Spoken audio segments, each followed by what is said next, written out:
President Donald Trump today presented White House honors to the police and civilians responded to mass shootings last month in El Paso, Texas, and Dayton, Ohio.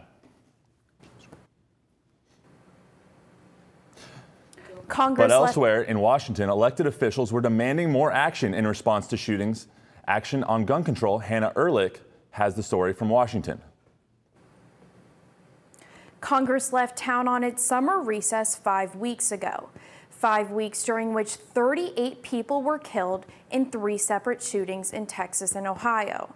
Congress is back today, and an Arizona mayor was among those who were here to push the Senate to act on gun control legislation.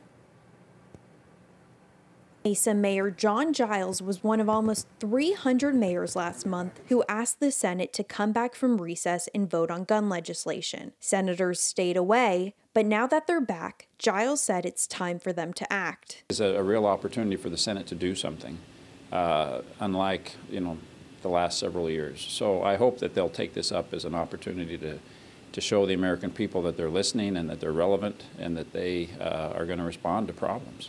He joined other mayors urging Senate action on a House bill that would expand background checks on gun buyers. That bill passed the House more than 6 months ago, but has stalled in the Senate. But even in the wake of last month's shootings, one expert said Senate action is not a given.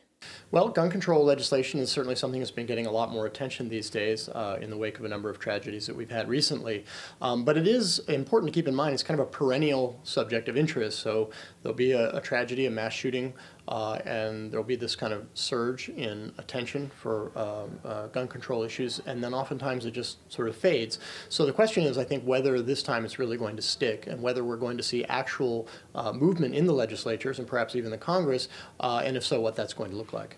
Neely thinks any gun control measure could be a tough sell in a state like Arizona. My guess would be that in a place like Arizona, people will see a history of relatively lax gun regulation that has not had any measurable effect on gun deaths or gun violence, whether increasing or decreasing them.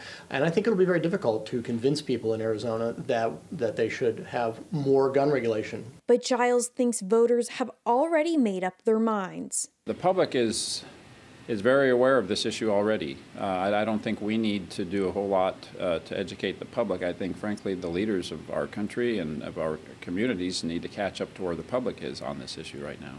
He says it's official Washington that needs convincing, which is why he is here today. Particularly Senator McSally is in a crucial position on this vote, so I'm looking forward to talking with her about it.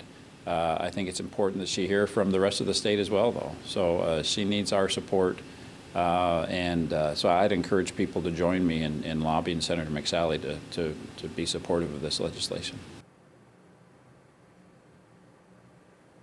Giles was scheduled to join other mayors at a meeting with White House officials today, and he said he plans to meet with Arizona Senators Kyrsten Sinema and Martha McSally on the issue tomorrow. In Washington, Hannah Ehrlich, Cronkite News.